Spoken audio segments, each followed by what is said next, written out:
Bonjour.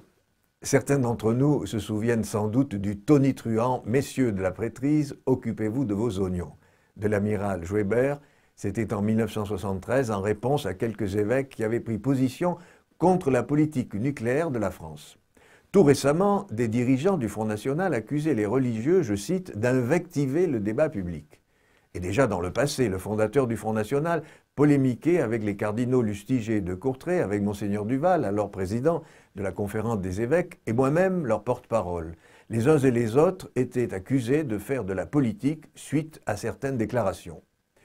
Il y a peu de temps encore, la présidente du Front National déclarait « Les curés devraient rester dans leur sacristie ». Selon les circonstances, on va reprocher aux évêques de trop parler et dans d'autres de rester trop silencieux. Si le sujet ne touche que des questions purement politiques, les évêques s'abstiennent en général d'intervenir. Ils ne se prononcent jamais en faveur ou contre tel ou tel candidat. En revanche, lorsque la dignité de l'homme est mise en cause, c'est le cœur du message évangélique qui est remis en cause. Et rien n'est plus sacré que la dignité de l'homme. Son respect est une exigence pour un chrétien. On peut faire tous les programmes politiques que l'on voudra, à droite comme à gauche, à condition que l'homme soit placé au centre et que sa dignité soit respectée.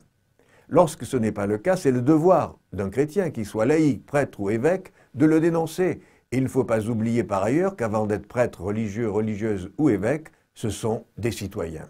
Ce que les catholiques sont invités à faire avant une échéance électorale, c'est mettre en vis-à-vis les programmes politiques et l'évangile et de voir celui qui s'en éloigne le moins ou, si vous préférez, qui s'en rapproche le plus avant de mettre leur bulletin dans l'urne. Si s'élever contre les injustices, si dénoncer les mauvais traitements dont sont victimes les étrangers, si s'opposer à ce que l'on stigmatise telle ou telle catégorie de population, c'est faire de la politique, eh bien les curés, comme ils disent, continueront à faire cette politique-là. Et ce n'est pas demain qu'ils ne resteront enfermés dans leur sacristie, ainsi que le voudraient certains.